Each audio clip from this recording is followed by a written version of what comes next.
Kebetulan hari lahir Bung Karno pada hari ini. Oh, siap. Benar. Hampir lupa. Oke, terima kasih Bang Pajul. Berikutnya mungkin beliau sedang lagi mobile, Pak Kiai Abdul Haris Maki. Tadi kita konfirm ke kita bahwa beliau juga ada kebetulan juga lagi mobile dengan BNPB nasional, juga ada satu arah. Mungkin saya ingin menyapa beliau terlebih dahulu. Assalamualaikum Kiai Haris Maki. Assalamualaikum.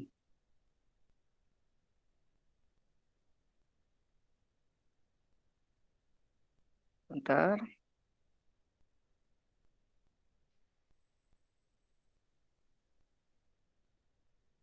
Apakah Kiai? Assalamualaikum.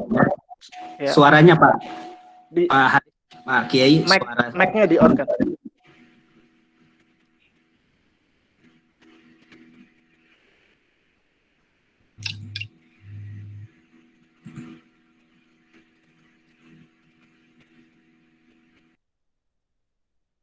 Assalamualaikum. Apakah Kiai Abdul Haris Maki mendengar saya? Assalamualaikum.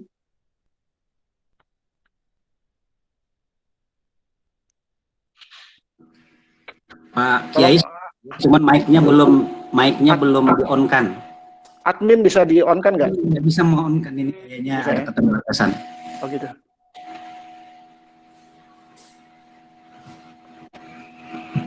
Oke, baik. Kalau begitu, sambil kita menunggu agar Kiai Haris Maki juga bisa bergabung dengan lancar di acara pada hari ini, maka sesuai jadwal, narasumber pertama kita adalah Bapak Muhammad Fajrul Rahman, yang saat ini beliau dipercaya menjadi juru bicara Presiden RI, Bapak Joko Widodo, dan di luar karir profesional beliau di BUMN, dan terakhir saya dengar beliau juga kemarin dipercaya di Komisaris Waskita Karya. Selamat sekali lagi kami sampaikan dari ISNU Kalimantan Selatan untuk Bung Fajrul Rahman, yang saya tahu beliau adalah ya sudah sama-sama terkenal lah kalau di kancah nasional, dan saya juga banyak berguru kepada beliau,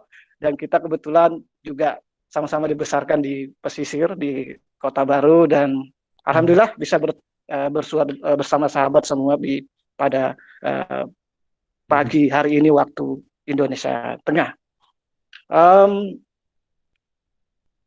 Sebelum itu saya juga ingin mengucapkan alhamdulillah, insya Allah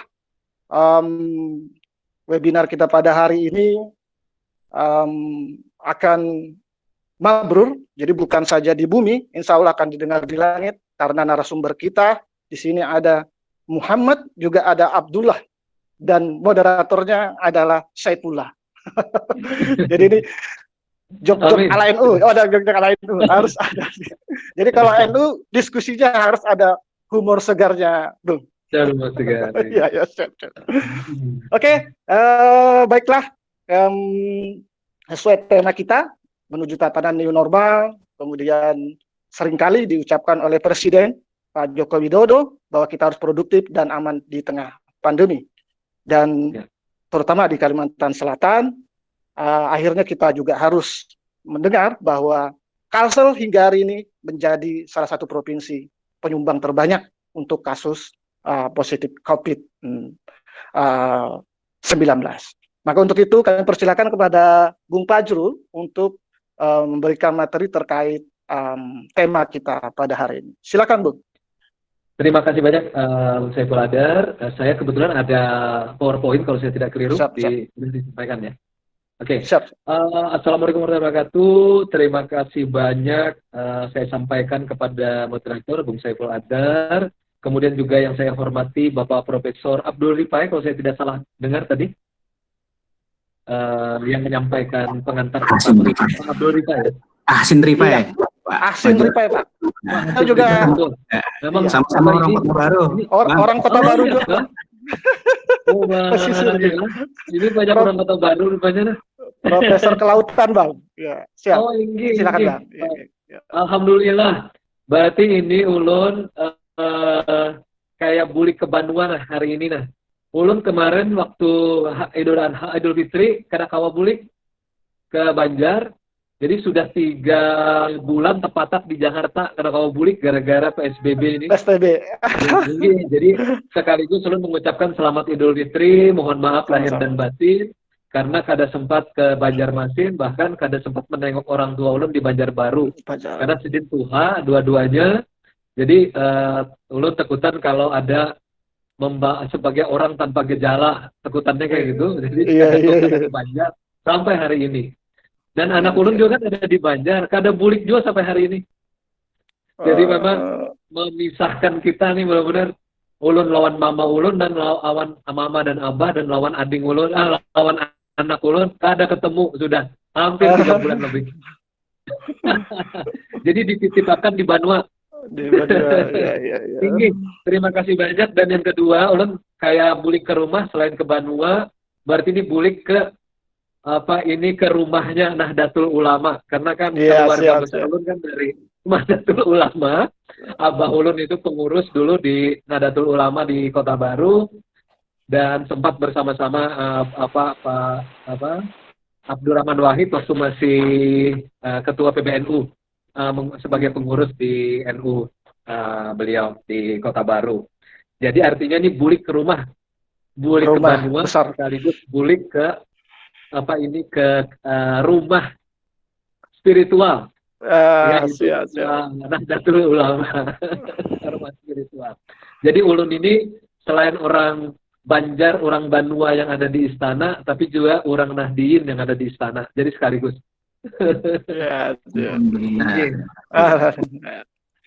Nah, kedua, ulun hendak menyampaikan bahwa tanggal dalam rapat terbatas dengan Presiden Joko Widodo pada 4 Juni beberapa hari yang lalu, Presiden menyampaikan akan memberikan perhatian yang sangat-sangat khusus kepada epicentrum baru. Ini ulun juga terkejut nih. Kenapa jadi Kalimantan Selatan menjadi epicentrum baru di Kalimantan, kemudian Sulawesi Selatan di Pulau Sulawesi, dan Jawa Timur di Pulau Jawa.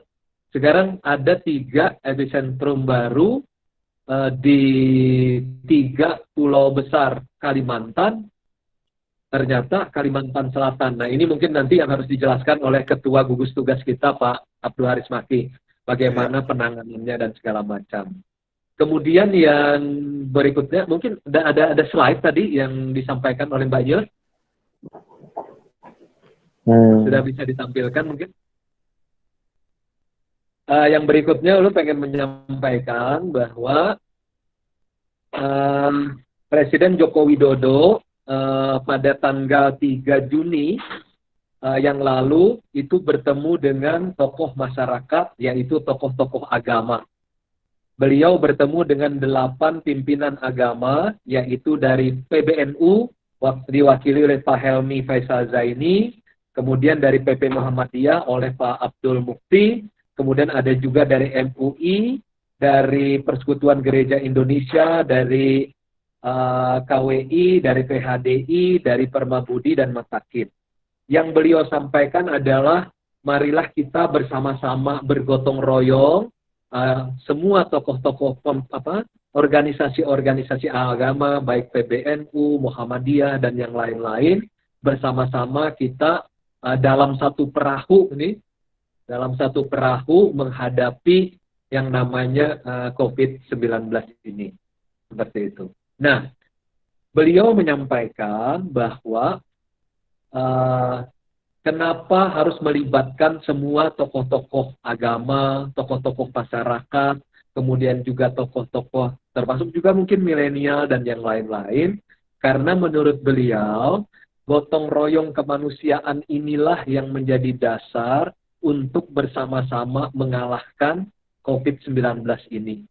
Terutama dalam memasuki tahap persiapan menuju kenormalan baru. Jadi tahapannya sekarang ini baru masih masa PSBB. sekali lagi ulun menekankan pesan dari Presiden Joko Widodo adalah belum ada pelonggaran terhadap pembatasan sosial berskala besar. Yang ada sekarang ini adalah yang kita sebut sebagai persiapan menuju ke arah kenormalan baru. Atau kalau di Jakarta disebutnya PSBB transisi, seperti itu. Nah, ulun pengen menyampaikan ada sekitar 5 slide, mungkin bisa ditampilkan. Ada slide saja. Pak moderator, mungkin ada slide yang ditampilkan? Halo? Filenya ada di mana, Pak? Ada, tadi sudah dikirim oleh Mbak Nyur, bukan? Oh, Pak Saiful ya? Pak Saiful? Mungkin bisa ditampilkan slide-nya. Tadi saya kirim ke WA-nya admin, Pak, ke Pak Asin. Ada saya kirim tuh slide-nya. Oke. Sambil dicari, saya cuma menjelaskan sekalian. Saya ulangi lagi bahwa pada 3 Juni bertemu dengan 8 pimpinan organisasi agama, karena Presiden Jokowi menekankan dalam rangka persiapan memasuki kenormalan baru, seperti juga di masa pembatasan sosial berskala besar, kita harus bersama-sama, yaitu beliau menyebutnya sebagai metode pentahelik itu. Metode pentahelik itu melibatkan pemerintah pusat, pemerintah daerah, sampai pemerintah di bawahnya, sampai ke RT dan RW. Yang tugasnya adalah mengatur kebijakan dan aturan. Yang kedua, kenapa saya kemudian berhubungan dengan ISNU, karena Presiden mengatakan kita harus melibatkan perguruan tinggi, para akademisi, para intelektual dari perguruan tinggi dengan berbagai latar, seperti dari yang hari ini adalah dengan latar Nahdlatul Ulama, karena kita harus menghadapi COVID-19 ini berbasiskan ilmu pengetahuan. Tidak boleh berdasarkan perkiraan-perkiraan. Semuanya harus terukur. Begitu yang beliau mengatakan. Jadi perguruan tinggi dan para akademisi diharapkan dapat menyumbangkan pengetahuan dan pengalaman yang dimiliki. Jadi kemudian yang ketiga, beliau mengatakan kita harus melibatkan dunia usaha, terutama kata Pak Jokowi harus melibatkan usaha mikro, kecil dan menengah, terutama di mikro, karena hampir 98% usaha di Indonesia itu berada di wilayah mikro yang melibatkan hampir 107 juta orang lebih dalam wilayah itu. Yang keempat adalah melibatkan media massa tentu, dan kemudian yang terakhir tadi adalah dengan masyarakat. Jadi Pak Jokowi mengatakan dalam menghadapi PSBB, persiapan ke arah kenormalan baru dan kenormalan baru, kita harus menghadapinya dengan metode pentahelik, melibatkan pemerintah, perguruan tinggi, masyarakat, media, dan kalangan bisnis. Nah, itu ya pesan beliau semacam itu. Kemudian yang berikutnya yang saya ingin sampaikan, apa sih kenormalan baru? Kenormalan baru itu saya ambil dari Badan Pengembangan dan Pembinaan Bahasa dari Kementerian Pendidikan dan Kebudayaan. Kenormalan baru adalah keadaan normal yang baru, padanan dari istilah bahasa Inggris new normal. Bagaimana nanti kenormalan baru itu ditunjukkan? Indikatornya sederhana. Nanti kita harus selalu memakai masker keluar rumah, selalu mencuci tangan, menjaga jarak fisik, dan menghindari keramaian. Ini kita lakukan sepanjang belum ditemukannya vaksin maupun obat COVID-19. Nah, jadi apa yang kita lakukan pada hari ini adalah dalam upaya mempersiapkan, upaya mempercepat penanganan COVID sekaligus mendorong pemulihan ekonomi yang cepat. Nah, kita kembali ke bagian awal dari slide saya ini. Sebelumnya ya. Nah, mengapa diperlukan kenormalan baru? Ini saya jabarkan dari arahan dari Presiden Joko Widodo.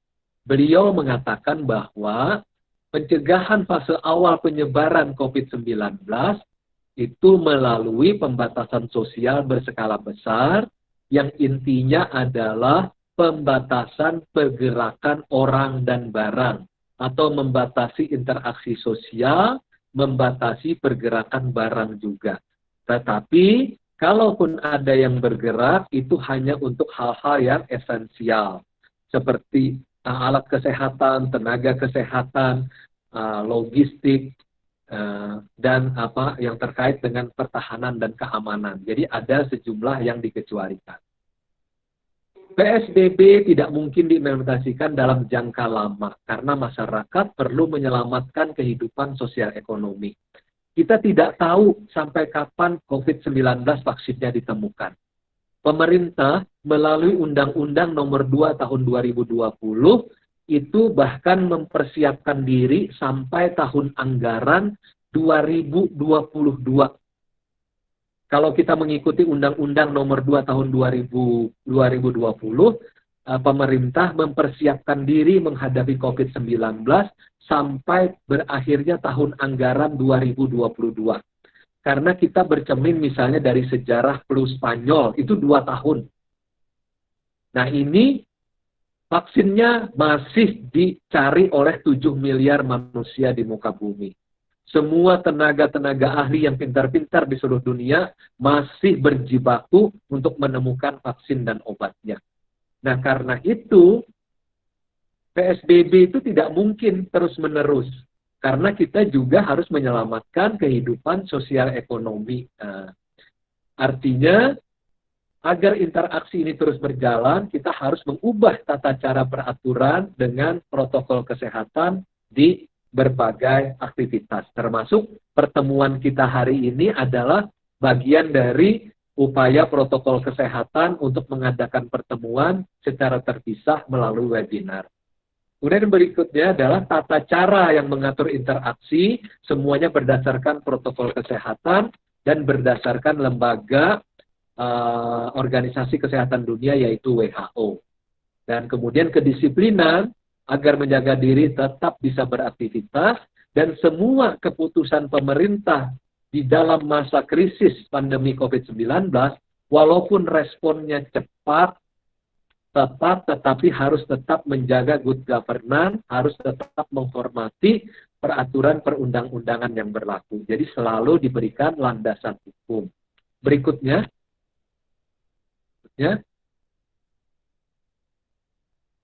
Slide berikutnya.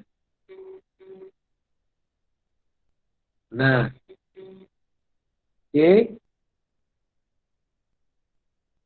apa tujuan dari kenormalan baru?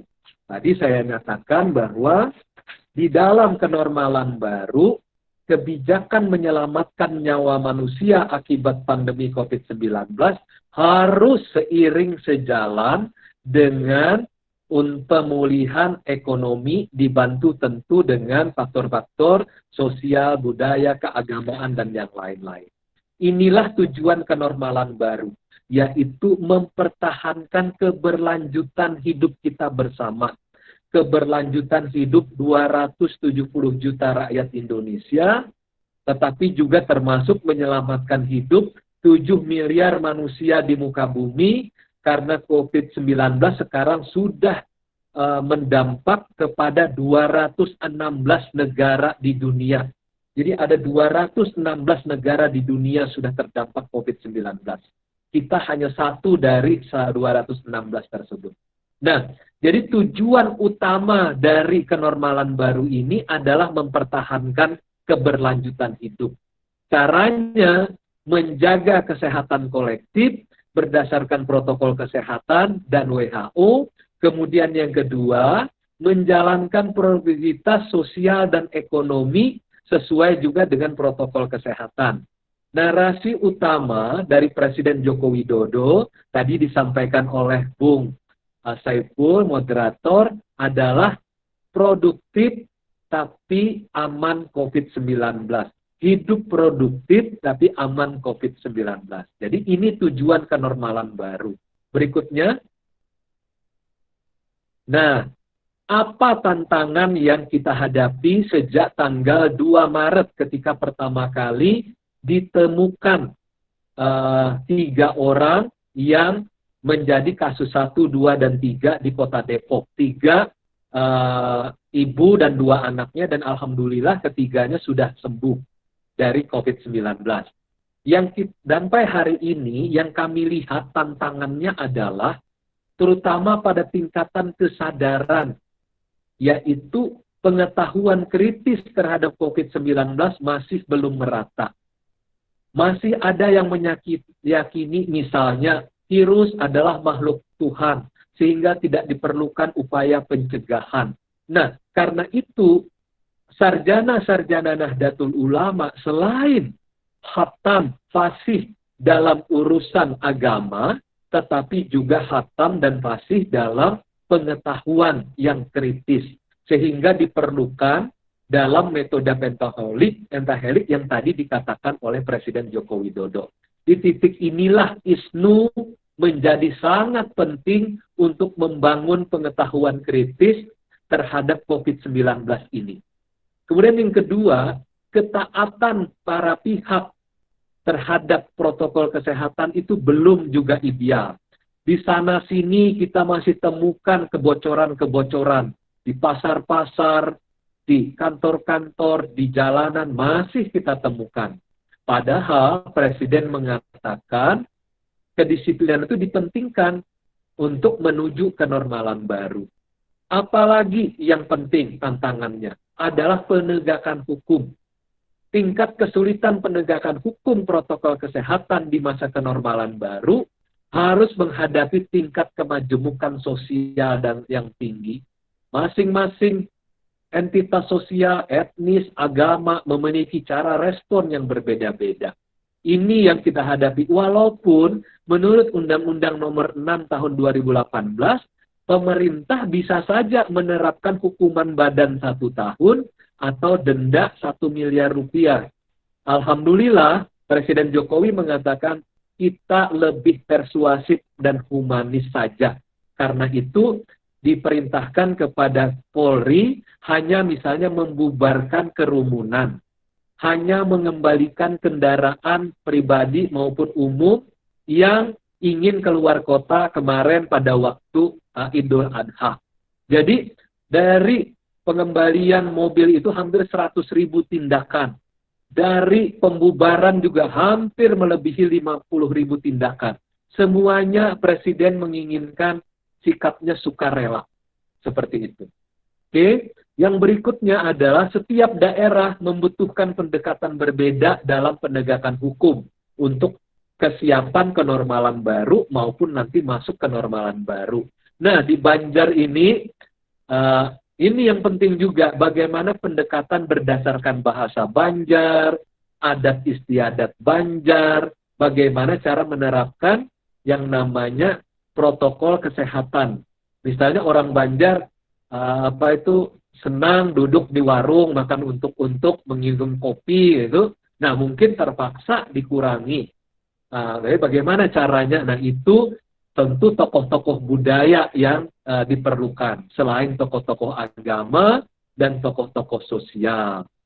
Berikutnya, nah, Presiden Joko Widodo mengatakan bahwa walaupun ada tantangan tadi, yaitu dalam tingkat kesadaran maupun juga dalam tingkat penegakan hukum, beliau mengatakan kita memiliki 3 modal besar sekarang ini. 3 modal besar. Yang pertama adalah kepemimpinan demokratis. Presiden Joko Widodo adalah anak reformasi. Reformasi itu adalah menjalankan kehidupan pemerintahan secara demokratis, menjalankan bahkan dalam COVID-19 juga harus mempertahankan kepemimpinan demokratis. Karena itu Presiden tidak mau bertindak represif. Kalaupun beliau menurunkan TNI dan Polri di 4 provinsi, 25 kabupaten kota, di 1.800 titik seperti di pasar dan yang lain-lain, itu hanya dalam rangka pendekatan persuasif. Kalau sekarang ini TNI dan Polri, kalau berjalan ke keramaian, umumnya hanya membawa spanduk, tulisannya jaga jarak aman, pakai masker, jangan berkumpul, hanya sampai titik itu sekarang ini. Yaitu mengingatkan terus-menerus agar disiplin, memakai masker, menjaga jarak, mencuci tangan, dan tidak berkerumun. Jadi, adanya TNI Polri pun itu berdasarkan Undang-Undang TNI dan Undang-Undang Polri. Jadi, semuanya tetap dalam kepemimpinan demokratis. Kalau di India, itu sampai dengan memukul burit, memukul pantat dengan rotan. Nah, Presiden Jokowi tidak sampai ke sana. Kalau sampai memukuli burit, bisa seluruh orang Banjar. Orang Banjar bangga bisa hamuk orang Banjar, Bang. Kalau di beda dia. Nah, itu jadi Presiden Jokowi menghindari titik itu. Pendekatannya tetap sukarela, persuasif, dan humanis. Yang kedua, Presiden mengatakan kita memiliki modal solidaritas sosial yang sangat besar. Nah, Indonesia itu menurut penelitian dari lembaga Legatum Prosperity Index, dari 167 negara di dunia, Indonesia itu nomor 5 dalam memiliki solidaritas sosial atau modal sosial. Modal sosial itu artinya kepercayaan mudah tumbuh, rasa saling menghormati mudah tumbuh, menolong sesama masyarakat pun kita memiliki. Karena itu di dunia dari 167 negara, Indonesia itu nomor 5 yang memiliki solidaritas sosial. Makanya kan kita bisa melihat ada orang yang menggantung Indomie di pagar-pagar, membagi makanan kepada tetangga segala macam. Nah, ini yang menjadi modal dasar kita kedua. Modal dasar kita ketiga adalah bahwa sistem respon kita melalui gugus tugas itu sudah sangat bagus. Sekarang gugus tugas selain yang di pusat dipimpin Pak Letjen Doni Monardo, di 34 provinsi sudah terbentuk. Di 496 kabupaten kota sudah terbentuk. Jadi, dalam rangka menuju persiapan maupun kenormalan baru, secara kelembagaan kita sudah siap. Di 34 provinsi, di 496 kabupaten kota. Sudah sangat siap. Termasuk juga kita mempersiapkan rumah sakit rujukan, mempersiapkan laboratorium, dan segala macam. Memang ada beberapa kekurangan di sana-sini, tapi alhamdulillah selama 2,5 bulan ini, berkat kepemimpinan yang demokratis, semuanya bisa membangun kerjasama, yaitu melalui gotong royong kemanusiaan ini. Yang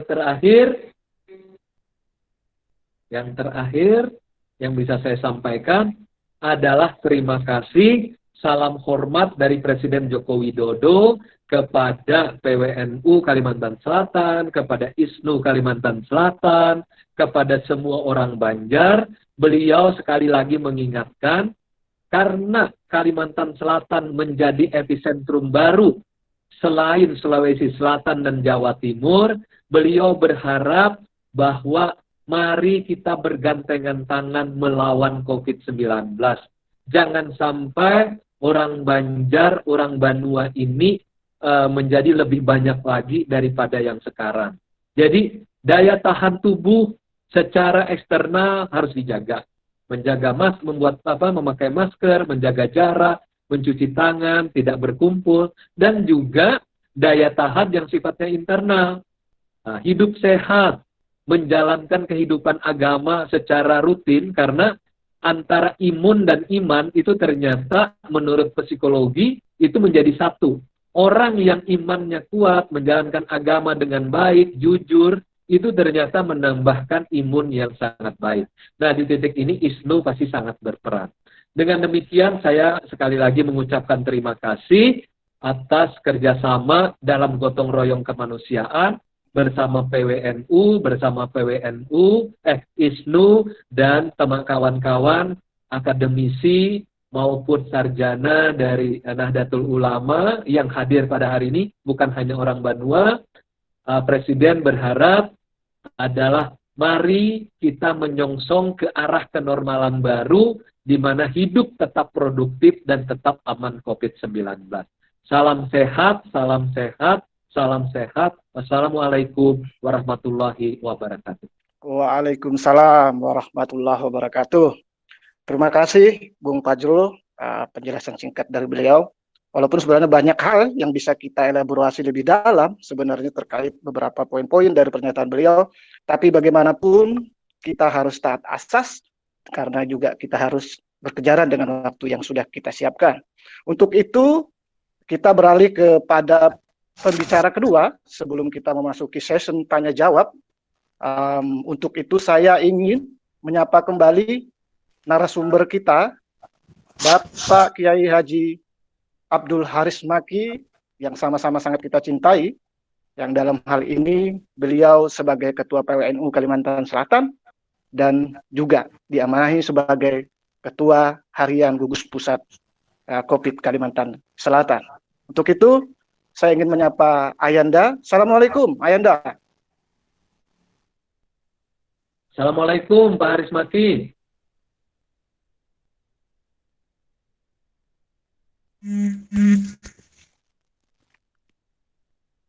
Assalamualaikum, Ayanda.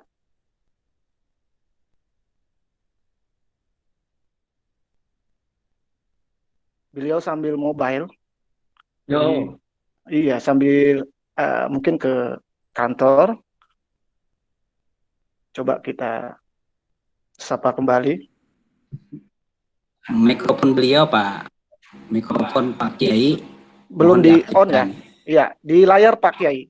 Di klik lambang mikrofonnya.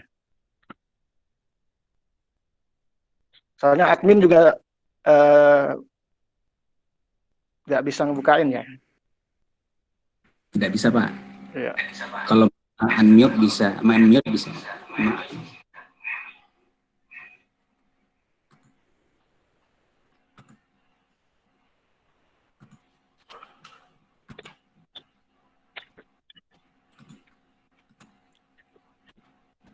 Halo, Assalamualaikum.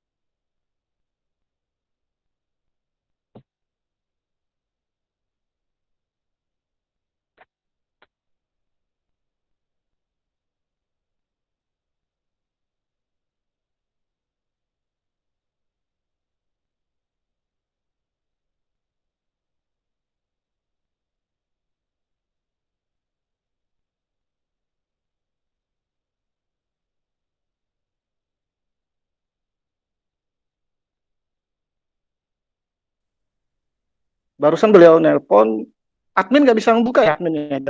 Beliau juga bisa katanya. Tidak bisa, Pak, membuka. Oh gitu. Presenting.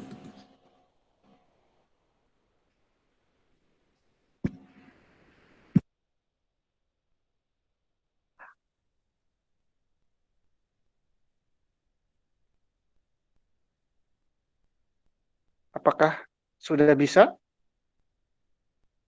Nah, beliau sih videonya sudah on. Itu sudah on tuh. Ya, videonya sudah on. Mungkin mic-nya. Di unmute-nya itu. Beliau itu di unmute. Ya. Belum di unmute. Di unmute itu, unmute. Mikrofon. Ini memang kenormalan baru. Iya. Jadi ini nanti akan biasa sih. Cuman karena kita masih biasa. Apalagi bisa di mana saja kan. Sambil saya juga dengan mobile, dengan HP.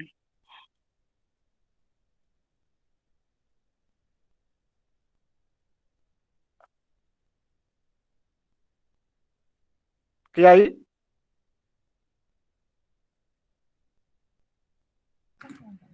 Pak, tidak sebaiknya kita diskusi dulu sambil Pak moderator.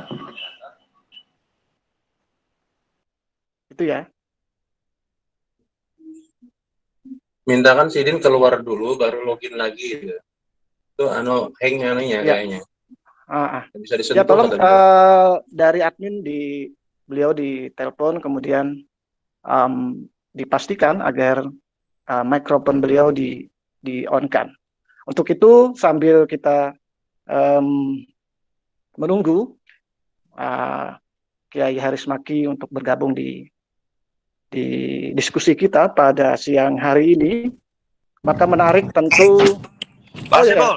alhamdulillah, Ya. barakallah Kiai. Alhamdulillah. Apa Siap, kabar? siap. Assalamualaikum. Assalamualaikum. Nah, Kanda Haris Maki. ya, Assalamualaikum warahmatullahi wabarakatuh. Alhamdulillah. Ya. Salam sejahtera buat kita semua. Alhamdulillah rabbil alamin. Para peserta diskusi seminar webinar pada siang hari ini, terutama Kakanda kita Bung Fajrul Rahman, tokoh Banua yang ada di Jakarta, yang selalu ingat dengan Kalsel dengan sasirangannya. Cuma hari ini kan bersasirangan. Baik, saya kira waktu kita sangat sedikit. Saya mohon maaf sama Fail karena ada kegiatan lagi yang harus kami lakukan bersama tim BNPB yang hari ini tiba. Karena besok ada 2 menteri yang datang ke sini, Pak Bung Fajrul. Ada Menteri Kesehatan, Menko PMK, dan Kepala BNPB. Kami perlu persiapan hari ini. Baik, saya mungkin akan mulai dengan tradisi dulu. Saya tidak sempat bikin slide, tapi paling tidak begini.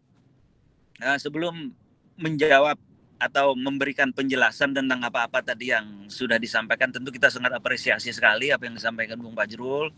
Banyak hal tadi pesan-pesan Bapak Presiden, saya kira ini wajib bagi kita, khususnya warga Nahdien, warga ISNU. Begini, di Kalimantan Selatan tradisi kita, orang-orang tua kita dulu, kita sudah diajarkan sejak di dalam ayunan, sejak dalam perut kita sudah diajarkan kalimat-kalimat Allah. Diajarkan tradisi-tradisi keislaman. Kita diayun, dibacakan sholawat, dibacakan zikir, la ilaha illallah, Muhammad Rasulullah, dan seterusnya, dan seterusnya. Artinya apa? Artinya warga Kalimantan Selatan, masyarakat Kalimantan Selatan, atau masyarakat Banjar ini, dari dalam perut sudah diajarkan norma-norma keagamaan. Di dalam norma-norma keagamaan itu tentu ada norma-norma sosial, norma-norma kemasyarakatan. Kemudian kita bergeser pada tradisi masyarakat Banjar. Kalau kita masih ingat, di depan rumah orang-orang Banjar itu yang dulu selalu ada tempayan, selalu ada tajau di muka rumah. Apa itu tajaunya? Itu adalah tradisi bahwa orang Banjar itu pemberasih. Hendak turun rumah basuh batis, hendak naik rumah basuh batis, basuh tangan. Hendak guring, demikian juga pesan orang tua kita. Sudahlah berbasuh tangan, sudahlah berbasuh batis. Maknanya apa? Itu wudhu sebetulnya. Nah, ini dulu yang saya ingin sampaikan. Artinya sebetulnya melakukan pendekatan dengan masyarakat Banjar ini, di samping melakukan pendekatan agama, tentu melakukan pendekatan tradisi. Nah, lalu kenapa kemudian terjadi pergeseran itu akibat kemajuan teknologi? Tentunya orang ingin lebih mudah, lebih simpel, dan lain sebagainya. Nah, ini barangkali yang dipesankan Bapak Presiden tadi, perlu kerjasama antara 7 pihak yang disebut lima pihak ya. Pentahelik. Ya, pentahelik. Ya, nah, itu yang disebut. Nah, saya pikir ini sangat menarik apa yang disampaikan Bung Fajrul ini untuk justru tugas kita, tugas ISNU, tugas NU membumingkan ini. Kita tidak bisa hanya berharap dari pemerintah. Karena saya sebagai seorang birokrat, betapa sulitnya kita membangun keyakinan masyarakat, merubah tradisi masyarakat yang sudah terlanjur meyakini sesuatu yang sebetulnya tidak perlu terlalu dipegang teguh. Tadi seperti dikatakan itu makhluk Tuhan, tidak perlu dilawan, dan seterusnya, dan seterusnya. Oke, nah terkait dengan apa yang terjadi di Banjarmasin atau di Kalimantan Selatan pada umumnya, bahwa skenario yang diprogram atau diskenariokan oleh tim gugus tugas, karena kalau kita melihat ini menjadi epicentrum, ada 2 pendekatan atau ada 2 kemungkinan yang bisa kita ambil. Pertama kenapa itu banyak? Akibat tadi yang saya katakan, masyarakat tidak terlalu care dengan keadaan ini. Yang kedua, kemungkinan kedua, saya ini lebih rasional. Ini kemungkinan sebuah keberhasilan, mohon maaf dalam tanda petik, keberhasilan tim surveillance yang kami turunkan ke lapangan untuk menyusur, menyisir, dan mencari, men-tracking warga masyarakat yang terdampak virus, baik yang kontak erat maupun yang kontak berikutnya. Ini kenapa saya katakan demikian. Dari beberapa kali kami melakukan pertemuan bersama tim surveillance kita, kemudian bersama pakar epidemiologi yang kami miliki, maka kejadian ini sebagian besar adalah dari hasil tracking, tracing, konfirmasi, dan testing. Nah, oleh karena itu kami menskenariokan atas perintah Pak Gubernur tentunya sebagai ketua harian gugus tugas, bahwa kami ingin menemukan sebanyak-banyaknya mulai bulan Juni, akhir Maret tadi sampai Juni, kita menskenariokan sampai awal Juli itu kita langsung tracking semua. Meskipun kita mendapat kendala dari hasil tracking tersebut, hasil swab sampel itu tidak dapat sepenuhnya kita secepatnya untuk kita temukan hasilnya, akibat dari memang peralatan yang tidak mencukupi. Nah, dari hasil tracking tersebut, maka ini muncullah banyak skenario kami di akhir Juli kita melakukan treatment sampai Agustus. Kita berharap di akhir Agustus terjadi pelandaian. Karena dari hasil tracking tersebut kita berharap puncaknya itu adalah di akhir Juli. Akhir Juli, di awal Agustus kita treatment sampai akhirnya kita melakukan pelandaian. Ini skenario yang kita buat, kita susun. Soal berhasil atau tidak ini kan sebuah upaya yang kita lakukan. Tetapi kemungkinan yang pertama tadi saya katakan akibat tidak care-nya, tidak perhatiannya masyarakat, itu juga ada kemungkinan. Ya, akibat ada kemungkinan.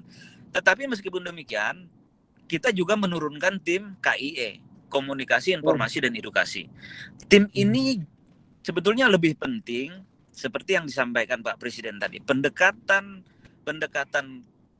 kearifan lokal itu jauh lebih penting. Karena apa? Karena sebetulnya untuk memutus mata rantai ini tidak perlu terlalu ribet menggunakan rumus-rumus macam-macam.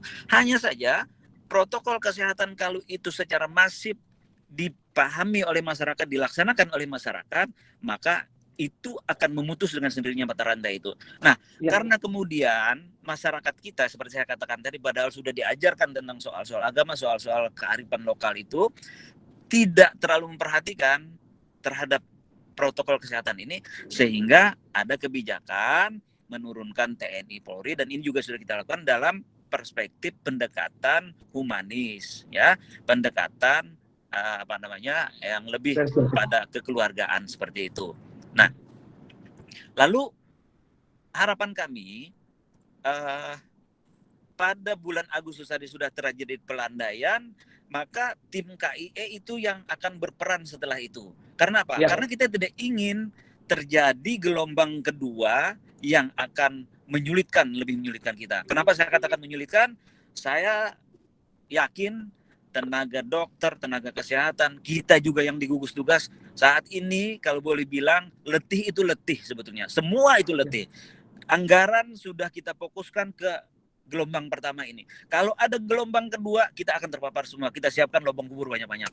Ya, oleh karena itu pendekatan menghadirkan TNI, Polri, pendekatan KIE, pendekatan para ulama, tokoh-tokoh agama, saya kira kita sepakat itu semua. Nah, sekarang di mana peran kita? Peran Nahdlatul Ulama, peran ISNU. Ini saya kira ini menjadi penting bagi kita untuk melalui forum ini, bagaimana kita menskenario apa yang sudah diskenario tim gugus tugas, apa yang sudah diskenario pemerintah, menjadi lebih masif dengan peran kita semua. Bahwa di antara 7 pentaholik tadi, kita ada di situ sebetulnya. Ya, nah masyarakat itu sebetulnya menyadari akan akibat dari virus tersebut, tetapi mereka juga menyadari akan kepentingan isi perut dan keluarga mereka. Dua hal ini yang harus kita berikan perhatian kepada mereka. Bagaimana dari sektor ekonomi, bagaimana dari sektor dampak sosialnya. Dan itu juga sudah diskenariokan pemerintah melalui kebijakan Bapak Presiden. Nah, tetapi namun demikian, pada daerah-daerah tertentu tentu ada kearifan-kearifan lokal yang harus kita mainkan. Nah, itulah yang saya pikir yang harus kita perankan di sini. Saya tadi banyak hal yang isu-isu baru atau pemikiran-pemikiran yang mungkin produktif untuk kita kembangkan di sini. Nah, terkait dengan memulai memasuki ke tahapan new normal, saya kira masyarakat juga harus dipahamkan. Saya dari media massa, dari WhatsApp, dari SMS yang saya terima, kebanyakan masyarakat kita masih memahaminya bahwa kita sudah terbebas dari dampak atau dari virus ini. Ini yang berbahaya. Sehingga penggunaan atau penerapan protokol kesehatan menjadi agak longgar. Oleh karena itu ini juga penting bagi kita. Jadi kita bukan bebas sebebas-bebasnya pada saat new normal, tetapi kita harus memahami bahwa kita harus mampu mengendalikan virus itu di dalam kehidupan new normal kita. Ya, mengendalikan itu seperti apa? Saya masih meyakini bahwa pendekatan kesehatan, protokol kesehatan itu menjadi harus bagi kita. Ya, sebetulnya kehidupan kita di masa lalu mungkin itu bisa dibilang tidak normal justru. Karena kita terlalu bebas sehingga pada saat seperti ini kita ingin bebas seperti itu lagi. Ya. Nah, oleh karena itu ini menjadi penting bagi kita masyarakat dan masyarakatlah yang perlu kita disiplinkan. Bagaimana mendisiplinkannya? Tentu pendekatan dengan kearifan lokal dan sedikit-sedikit boleh juga diinjak-injak kakinya. Ya, seperti itu. Sebab kalau tidak begitu tidak jalan. Ya, harus ditakut-takuti juga. Kalau enggak, ya. Biar gerak ya. Ya, saya kira ini ya punishment-nya juga perlu, punishment yang sederhana, mungkin sanksi sosial, saya kira perlu ini melalui pendekatan-pendekatan keagamaan. Nah, saya pikir ini mungkin bahan untuk diskusi kita. Kami selaku Ketua Harian Gugus Tugas, selaku orang pemerintah, sangat-sangat mengharapkan seluruh lapisan masyarakat paham dan melaksanakan protokol kesehatan itu. Ya, saya kira itu. Terima kasih. Wassalamualaikum warahmatullahi wabarakatuh. Waalaikumsalam warahmatullahi wabarakatuh. Waalaikumsalam warahmatullahi wabarakatuh. Terima kasih Kiai yang sudah menyampaikan pemaparan awal dari beliau sebagai bagian dari gugus tugas COVID-19 di Kalimantan Selatan. Untuk itu langsung saja kita masuk kepada diskusi, kemudian tanya jawab, dan tentu harus kita samakan persepsi dulu tentang role of game dari cara kita bertanya di diskusi kita pada hari ini. Maka saya kira silakan nanti ada 3 orang untuk memberikan masukan, kemudian pertanyaan ataupun hal lainnya, dan yang lainnya silakan diketik di chat kalau ada pertanyaan yang mungkin tidak bisa kita tayangkan secara live di diskusi kita pada hari ini. Untuk itu saya berikan 3 orang untuk bertanya langsung kepada kedua narasumber kita pada hari ini, dan kami minta agar kita sama-sama mendapat kesempatan yang sama. Maka silakan di chat dulu siapa yang ingin bertanya dan namanya. Jadi nanti akan kita persilakan untuk videonya di-on-kan dan mic-nya di-on-kan.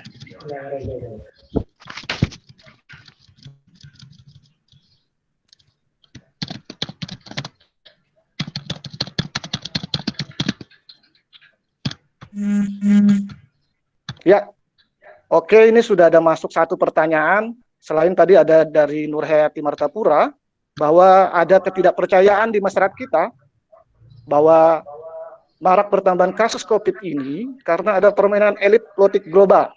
Bagaimana pendapat Bapak-Bapak narasumber, tentu untuk kedua narasumber, dan ada Pak Rahmat. Mungkin Pak Rahmat ingin live secara langsung, saya persilahkan Pak Rahmat. Ya.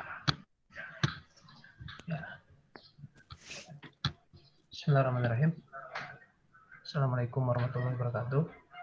Waalaikumsalam warahmatullahi wabarakatuh. Alhamdulillah, terima kasih Bapak atas kesempatan yang diberikan. Gini Pak, terkait dengan disiplin tadi katakan sebagai kunci kita untuk melaksanakan kenormalan baru. Saya ini Pak ya, ASN di Yayan Palangkaraya. Dan rumah saya ini di Banjarmasin Pak. Tetapi untuk nembus Palangkaraya itu alhamdulillah itu bisa dengan syarat-syarat tertentu.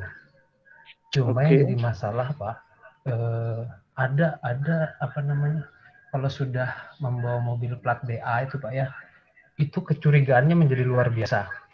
Karena otomatis pada sisi yang lain kita nggak bisa memikiri bahwa Kalsel luar biasa angkanya. Jadi terlalu paranoid gitu ya? Boleh dikatakan seperti itu. Cuma yang saya lihat ada dari teman-teman yang lain yang menggunakan travel gitu Pak ya. Travel itu kan hampir digunakan sebagian besar masyarakatnya Pak.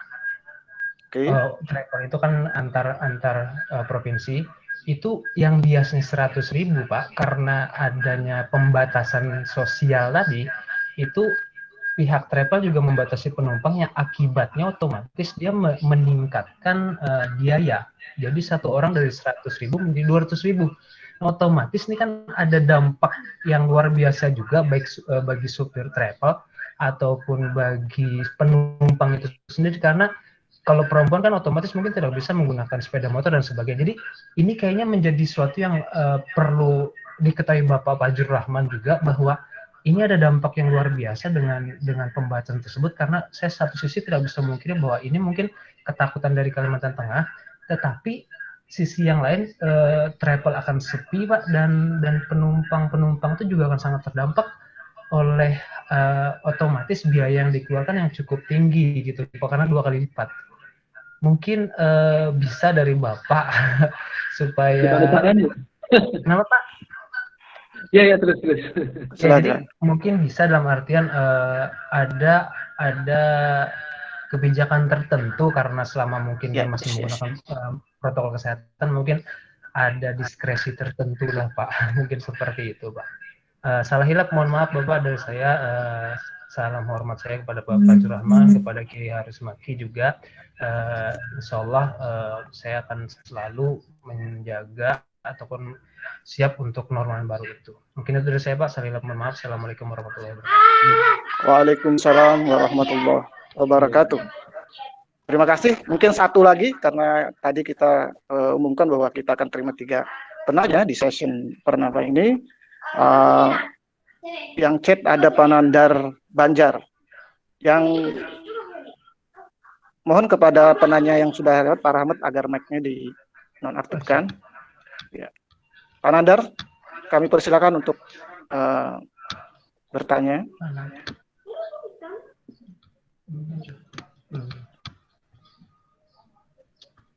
Silakan Pak Nandar.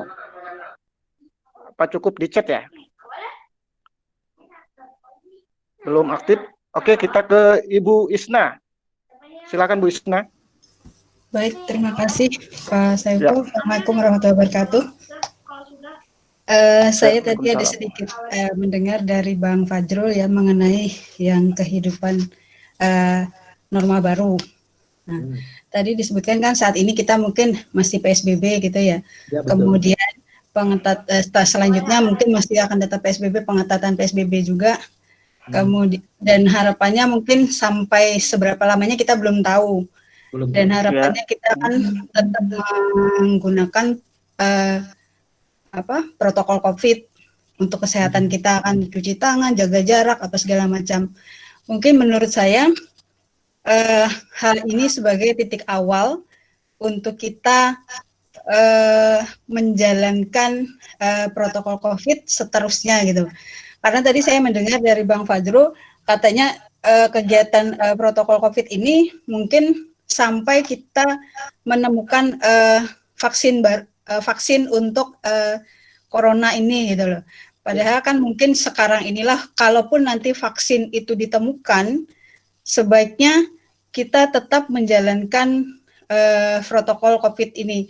Karena kan kita tidak tahu nanti mungkin ke depan akan ada macam-macam virus lagi gitu loh, segala macam kan kita tahu. Sebenarnya kan tidak hanya COVID-19, mungkin influenza itu juga masih, DBD juga masih. Kemudian saya juga sangat ini dengan budaya kita seperti tadi Pak Kiai Harismaki sebutkan, orang zaman dulu itu kan kalau ini cuci kaki, cuci tangan, apa segala macam itu kan tetap dijalankan. Mungkin kalau di kampung itu kita masih lah, depan rumah itu ada tajau berisi banyu itu ya untuk cuci kaki, cuci tangan itu. Soalnya ulun tuh ingat gua dan ini tuh kayak gitu masih kayak gitu loh. Anak nah cuma kita di kota ini sekarang kan ya mulai sih sekarang saya juga akhirnya jadi mikir ini nanti di depan rumah harus disediakan juga ini keran. Jadi cuci kaki, cuci tangan harus di depan rumah, jangan masuk rumah dulu kalau cuci tangan gitu loh. Nah, cuma kan artinya mungkin kalaupun nanti vaksin itu ditemukan, kita tetap melakukan kegiatan hidup sehat kita gitu loh. Itu sebagai cikal bakal kita untuk melakukan perubahan ke depannya, karena kan mungkin selama ini kita hidupnya tidak normal sebenarnya itu ya. Kayak transportasi mungkin harus dibatasi jumlahnya apa segala macam itu mungkin, tapi itu mungkin kalau dibatasi nanti akan semakin banyak mungkin ya mobil apa segala macam, karena kan tidak bisa masuk semua orang. Tidak, misalnya satu keluarga sekarang kan mungkin satu mobil cuman isinya 50% ya. 3 orang berarti. Ya, padahal kan mungkin kalau yang punya anak 3 kan 5. Berarti mau tidak mau nanti punya mobil 2 dong. Nggak bisa berangkat semua gitu. Amin. Tidak bisa berangkat semua. Jadi mungkin itu yang harus kita kita pendekatan ke masyarakat gitu ya Pak Kiai dengan Bang Fajrul ya, dan semua ini mungkin, dan itu mungkin dari sekolah juga mungkin sekarang harus sudah mulai memikirkan itu ya, dari sekolah mulai TK sampai perguruan tinggi. Kemudian tadi kan menurut Bu Nurhayati juga Bu Nurhayati atau yang atasnya ya, mungkin sebaiknya tokoh agama juga mungkin perannya lebih ditingkatkan lagi, apalagi mengenai protokol COVID ini harus disampaikan ke masyarakat kita. Jadi mungkin harapan saya ke pemerintah mungkin ya, segala aturannya mungkin diperkuat lah, bahwa untuk kedepannya kita tetap harus menjalankan protokol COVID itu, karena tidak pasti masih akan ada yang macam-macam lah penyakit yang lain gitu ya. Iya. Jadi intinya protokol ya, ya. Ya, mungkin ke depannya tetap akan terus berjalan walaupun misalnya vaksinnya itu sudah ditemukan menurut saya. Siap. Nah, terima kasih Bu. Terima kasih. Ya, assalamualaikum warahmatullahi wabarakatuh. Waalaikumsalam. Tadi 1 chat, kemudian 2 dengan video. Maka mungkin 1 lagi video untuk session pertama. Saya persilakan kepada Ibu Dr. Hadiratul Qudsiah. Silakan Bu. Ya, terima kasih atas kesempatannya. Langsung saja Pak ya, karena waktunya saya lihat semakin sempit. Ini kita memasuki new normal, kenormalan baru. Selama ini masih aturannya itu berkaitan dengan manusia-manusia yang hidup ya. Kenormalan baru berkaitan dengan. Nah, baru-baru ini ada kasus di Makassar. Kebetulan saya dari Makassar. Ini ada penanganan jenazah yang tadinya ditangani sesuai dengan SOP COVID, tetapi setelah dimakamkan ternyata negatif. Jadi maksud saya tidak ada perubahan misalnya dengan adanya kenormalan baru ini terhadap penanganan SOP COVID untuk jenazah ya. Karena kalau masyarakat dilarang mudik, dilarang ke masjid, dia masih bisa ikut manut-manut aja. Tapi kalau misalnya ya keluarga yang mengalami korban, adanya keluarganya misalnya menjadi korban meninggal karena COVID, rasanya mereka itu malah ada yang berkata ini kok penanganan atau satuan tugas COVID ini lebih kejam daripada virusnya itu sendiri. Karena mereka dilarang melihat keluarganya lah, dilarang inilah. Apa dengan adanya kenormalan baru ini tidak dilonggarkan sedikit juga penanganan jenazah ini, misalnya lebih humanis, ke arah pendekatan keagamaan misalnya, ke arah pendekatan kearifan lokal misalnya, dengan tetap melakukan protokol kesehatan begitu. Kita tidak meninggalkan protokol kesehatan. Jadi misalnya mereka tetap diberi kesempatan melihat misalnya, atau misalnya umat Nasrani, ada teman saya umat Nasrani bilang, oke lah keluarga saya meninggal misalnya begitu sesuai dengan SOP kesehatan dimakamkan oleh Satgas Covid, tapi boleh dong kita melihat petinya misalnya, melihat wajahnya misalnya gitu. Toh kita tetap menjalani protokol kesehatan gitu. Jadi apa ini tidak dilonggarkan sedikit begitu Bang Fahrul ya, dengan adanya kenormalan baru ini. Kemudian dengan Pak Kiai ya, di Kalimantan Selatan biasanya ya masyarakat itu kan penanganan jenazah ya, itu ada kumpul, ada yasinan, apa segala macam, ada begitu segala macam. Rasanya ini sangat-sangat sulit kalau kita tiadakan, kalau kita larang gitu. Jadi mungkin secara lokal juga ada kearifan lokal juga, bagaimana membuat SOP misalnya di daerah masing-masing, misalnya di sini harusnya begini, orang Bali misalnya penanganan kesehatannya begini.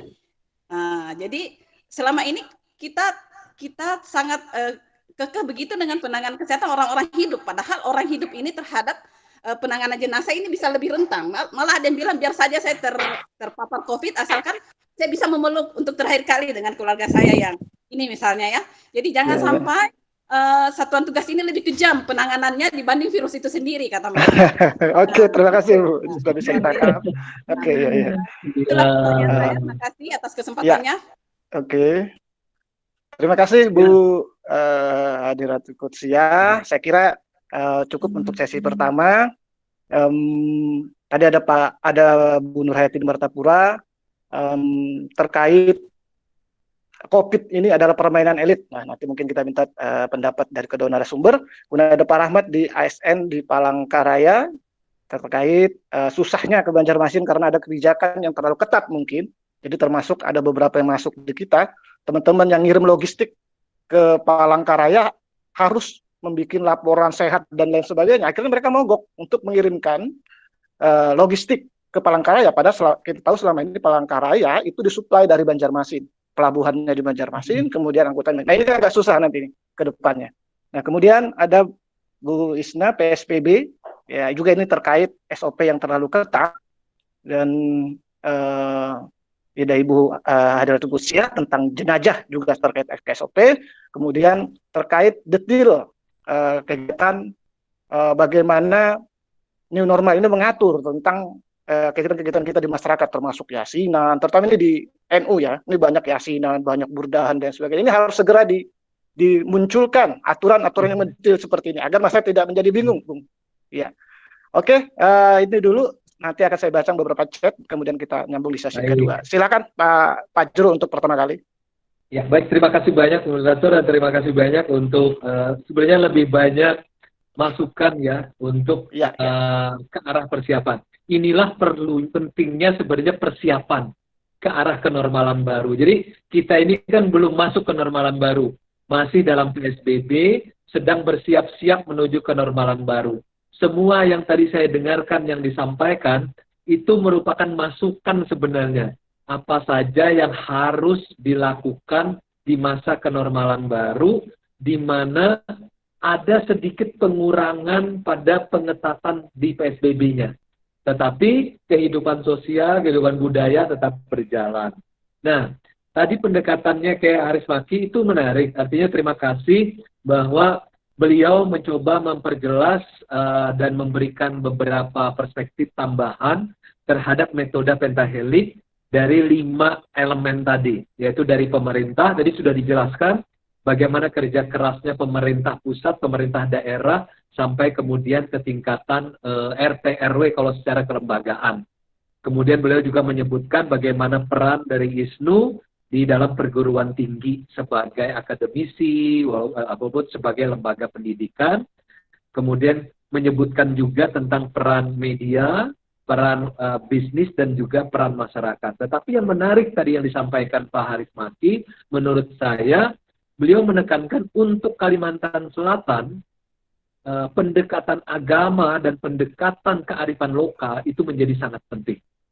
Dengan contoh misalnya tentang kearifan lokal itu tentang Tajo Banyu tadi, itu menarik menurut saya. itu mungkin bisa dikembangkan lagi.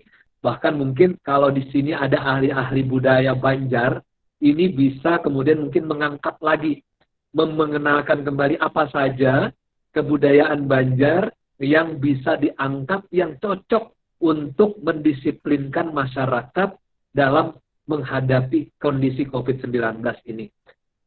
Belum pernah rasanya kita kan menghadapi sedahsyat ini nih. Di Banjar atau di Indonesia belum pernah.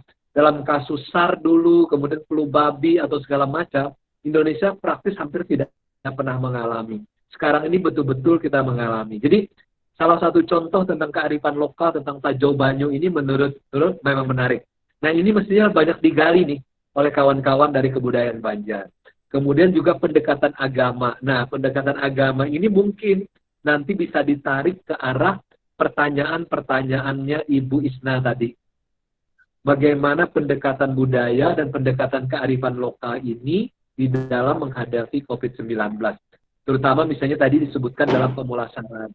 Nah, menurut saya Ibu Isna, karena saat ini belum kenormalan baru persiapan, lebih baik memang masukan-masukan seperti ini mungkin bisa ditampung oleh ISNU ya, sebagai para akademisi Nahdlatul Ulama, karena bisa mempertemukan antara pendekatan agama dengan pendekatan budaya atau kearifan lokal. Paling tidak pendekatan tradisi Banjar lah, bagaimana menghadapi ini. Nah ini bisa dibuatkan semacam ini loh, ISNU memberikan sumbangan protokol kesehatan berbasiskan agama dan berbasiskan terutama agama Islam, Ahlus Sunnah wal Jamaah lah, begitu kan? Karena kan kita orang-orang aswaja. Jadi tradisi agama berbasiskan aswaja ditambah dengan pendekatan tradisi Banjar. Nah ini bisa kita apalagi di Banjar kan bukan hanya ada orang Banjar, kan ada orang Bugis juga, ada Jawa juga kan. Nah itu bagaimana tradisi-tradisi itu diramu dengan pendekatan agama oleh para sarjana-sarjana NU ini, ISNU ini, sehingga kemudian bisa dijadikan usul kepada gugus tugas provinsi. Nah kebetulan ketua PWNU-nya orang kita juga kan, Kiai Haris Maki, jadi lebih mudah. Kami misalnya di sektor konstruksi di BUMN, kebetulan 2 hari yang lalu masih komisaris utama Adikarya, hari ini sudah berubah jadi komisaris di Waskita Karya. Nah, kami di Adikarya itu juga membuat protokol tambahan. Misalnya saja, kami kan umumnya pekerjaan konstruksi di lapangan. Jadi, misalnya melakukan pengelasan terhadap pipa begitu. Kan tidak mungkin berjarak 2 meter, yang satu pegang pipa, yang satu pegang las, kan tidak mungkin. Kan jadi aneh. Bagaimana caranya ini? Ada yang pegang pipa, pegang las. Nah, ini kami membuat protokol tambahan. Jadi, selama mereka memegang pipa, memegang alat las, itu mereka memakai alat mirip dengan APD. Jadi ada bajunya, ada alat penutup mukanya, seperti itu, dan tidak hanya sekedar memakai masker. Nah kemudian kami ini kan kontraktor, baik juga Adikarya maupun Waskita. Yang kami lakukan adalah banyak karyawan lapangan itu harus tinggal di dalam barak, terutama harus mendekati proyeknya. Nah barak ini sekarang kami bikin protokol khusus antar kamar gitu, kemudian tinggi kan umumnya kalau yang barak biasa itu kan ruang besar, semua orang boleh tidur di sana.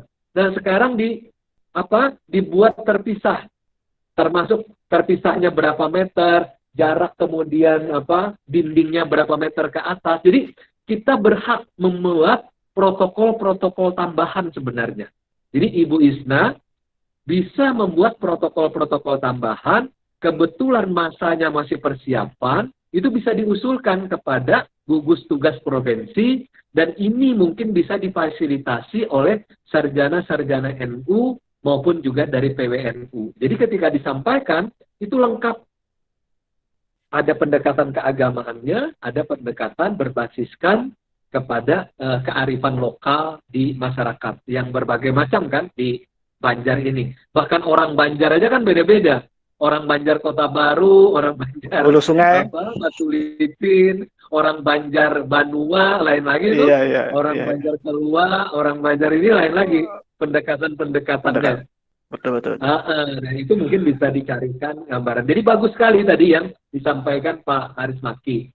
Nah, jadi saya juga bisa menerima, tadi ada gambaran, boleh jadi ini ada selain kelalaian, tetapi boleh jadi ada keberhasilan tracing di Kalimantan Selatan ini, sehingga bisa ketahuan lebih banyak. Dan mudah-mudahan upaya mencapai pelandaian di Agustus nanti bisa tercapai, tentu dengan kerjasama dari kita semua. Nah, yang berikutnya, yang nomor 1, yaitu tentang adakah pemulihan politik global. Saya tidak akan masuk ke wilayah sana. Pemerintah sekarang tidak mencoba mencari why itu. Mengapa itu tidak. Pemerintah sekarang bekerja berdasarkan cuma satu, how saja. Bagaimana caranya kita menghadapi COVID-19, bisa menemukan vaksin dan obat, dan bagaimana agar kehidupan sosial ekonomi ini tetap jalan. Jadi pemerintah melakukan respon berdasarkan pertanyaan how saja. Why-nya mengenai macam-macam itu sementara kita tinggalkan dulu, karena kita sudah hidup dan mati dengan COVID. Gimana caranya menghadapi COVID ini saja. Jadi itu jawaban saya. Kemudian terkait dengan soal dari Kalsel ke Kalteng segala macam, ini memang wilayah kerjanya Kementerian Perhubungan dan juga Dinas Perhubungan. Ada baiknya Pak Rahmat, usulan-usulan ini juga ditampung di dalam ISNU. Mungkin ISNU juga bisa membantu agar bagaimana hubungan ke Kalsel dan Kalteng ini tetap berjalan. Tetap kan, jadi sebenarnya kan yang masih diizinkan yaitu buat mereka yang logistik, tenaga kesehatan dengan alat kesehatan, kemudian pejabat pemerintah, kemudian juga dalam TNI dan Polri, yang itu yang mesti dikembangkan. Ibu Isna, ini memang menjadi persoalan.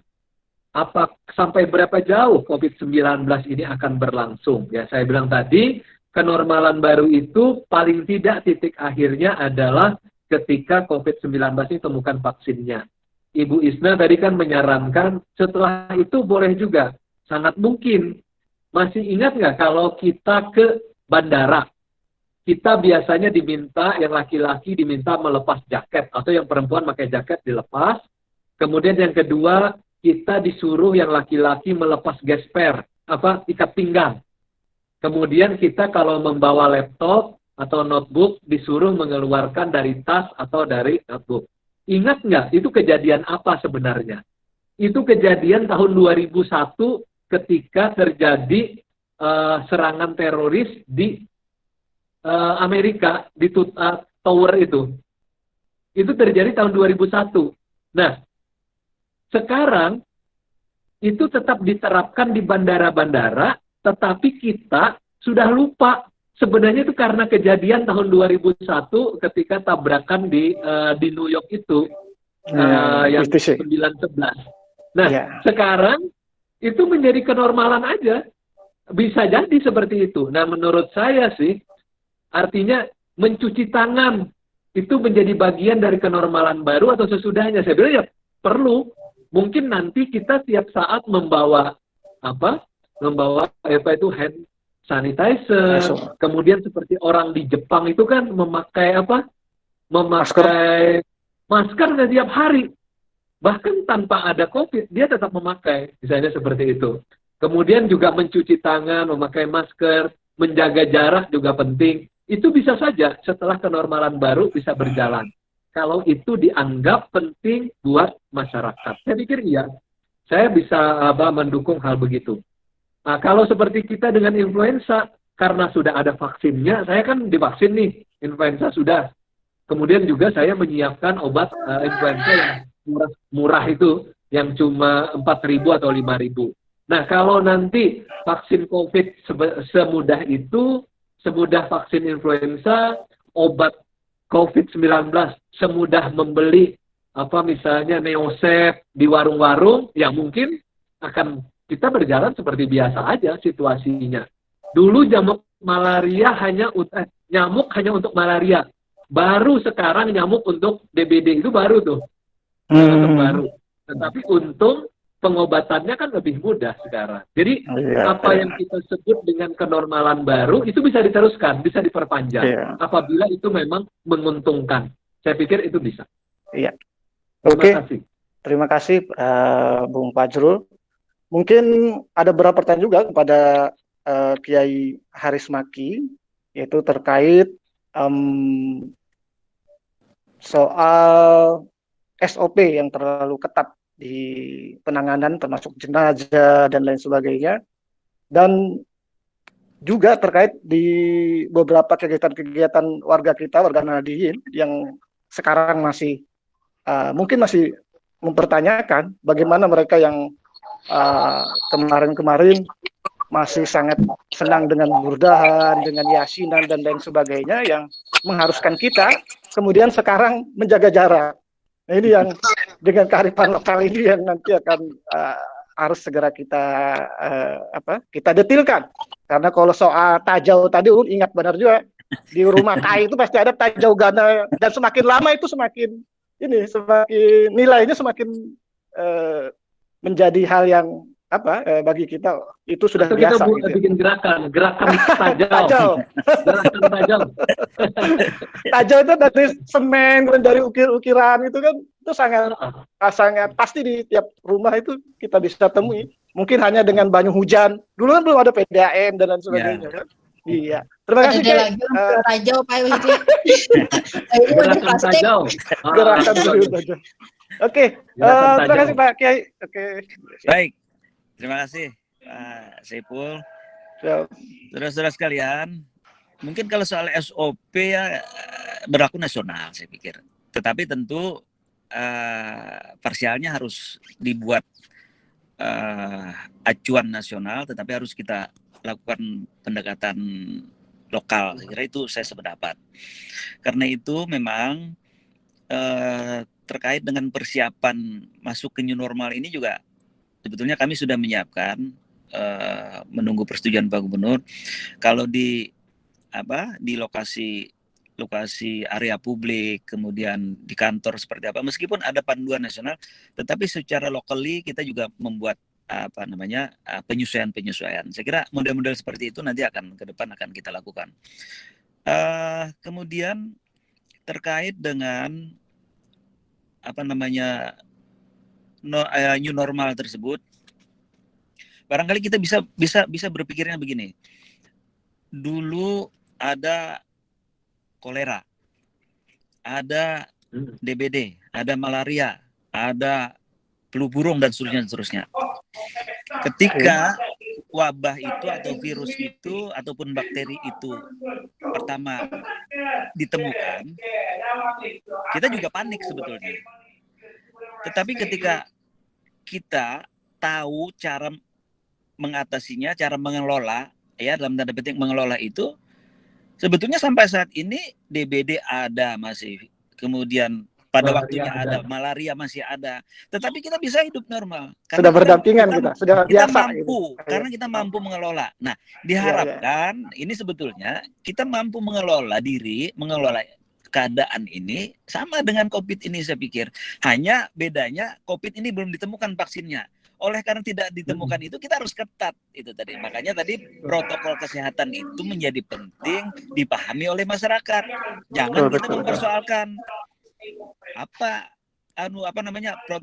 protokol kesehatan itu dihadap-hadapkan dengan takdir manusia. Nggak bisa itu. Kalau oleh karena ini harus kita Kalau contoh lain, kita juga sering kalau ada orang yang pernah umroh, pernah berangkat haji. Secara tradisi Islam atau tradisi Arab itu, mereka juga sebenarnya sudah pakai artinya disesuaikan dengan keadaan. Ketika ada badai pasir, mereka akan tutup surban itu menjadi masker mereka. Ya, itu protokol. Ya, itu kan protokol sudah. Nah, itu sama saya kira di sini juga seperti itu. Jadi, ketika ini terjadi, ya kita harus memainkan apa yang ada sudah diajarkan oleh lokal kita, oleh tradisi-tradisi kita.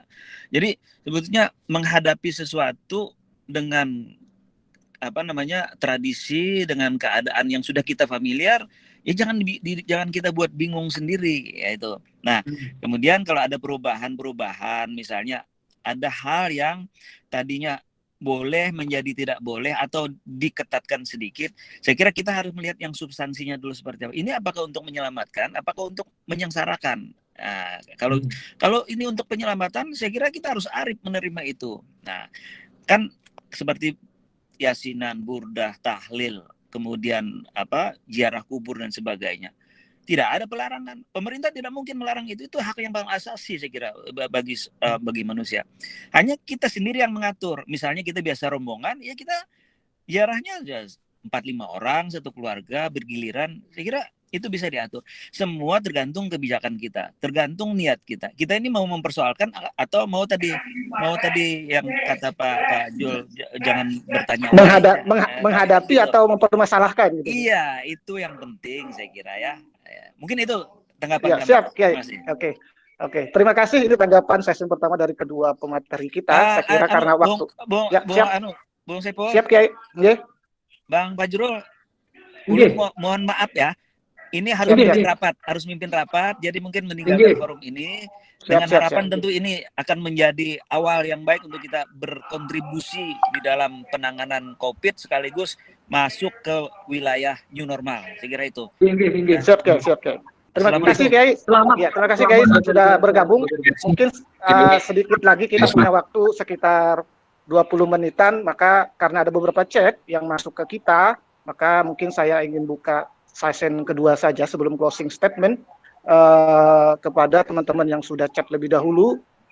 Ada 2 pertanyaan saja saya kira, biar kita cepat. Nanti kemudian kita seluruh pertanyaan akan kita kumpulkan untuk kemudian nanti akan kirim ke masing-masing termasuk sertifikat pada hari ini. Di sini ada tadi lebih dulu Bu Dr. Hastin ya di FEB Unlam. Ibu Hastin, apakah monitor atau pertanyaan cukup dengan chat?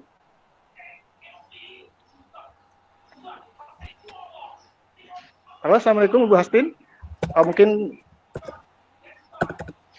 cukup chat ya. Waalaikumsalam. Oh ya, siap. Oke, Bu Hastin sudah bergabung. Silakan Bu Dr. Hastin Umi Anissa dari FEB Unlam. Siap, Bapak Moderator. Ya, saya menanyakan ke Pak Fajrul ya terkait kapan new normal ini ya. Kalau saya lihat memang kurva di Indonesia itu masih belum menurun nih. Untuk kalau kita lihat sesuai dengan teori Thomas Hoyle, ini kan masih kondisi naik nih. Kenapa sih kok ini terkesan dengan dipaksakan nih new normal? Walaupun misalnya alasannya itu adalah misalnya untuk ekonomi gitu ya, tapi kan ini sepertinya kan kita bertaruh nyawa untuk kondisi masyarakat Indonesia. Sedangkan kita ini masih harus menjaga agar tidak banyak korban nih. Nah, apalagi kalau misalnya new normal ini kan seperti akan diterapkannya herd immunity. Nah, herd immunity kalau secara teori itu masyarakat Indonesia akan terkena sekitar 65-70%. Jadi terjadi seperti imun komunitas. Dan ini nanti angka yang akan terjadi kematian itu sekitar 3% dari total penduduk Indonesia. Nah, sehingga kalau menurut saya harusnya jangan diterapkan dulu new normal, tapi pemerintah fokus untuk benar-benar penanganan pandemi COVID-19 ini. Jadi sepertinya terkesan dipaksakan new normal. Ini untuk kepentingan siapa sebenarnya? Apakah kita mau untuk berkorban untuk nyawa rakyat Indonesia gitu ya? Karena dengan penerapan new normal ini. Seperti itu.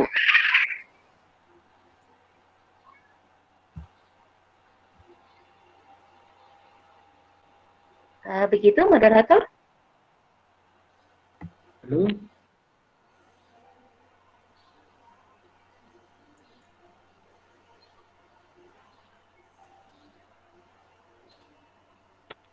Suaranya moderator, suaranya hilang. Sorry, saya mute dulu kalau ada yang ngomong. Terima kasih Bu Dr. Hastin di FEB WLM.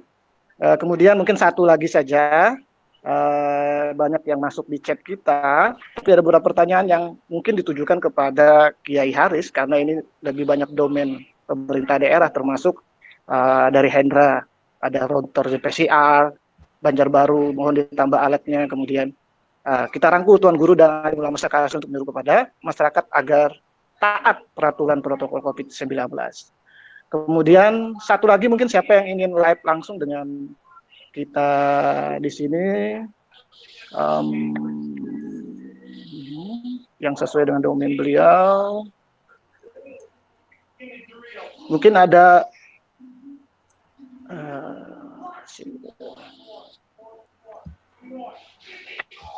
Bustaniansah, ada pertanyaan langsung untuk keluarga yang sangat ini dengan protokol.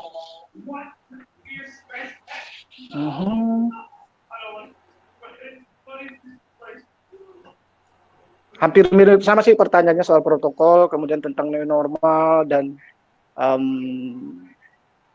saya kira ini sudah merangkul semua. Jadi pertanyaannya lebih banyak ke SOP, kemudian soal protokol COVID-19, dan oke, mungkin ini ada yang dari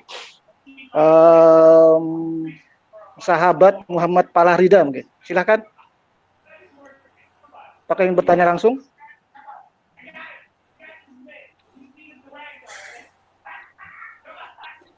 Ya.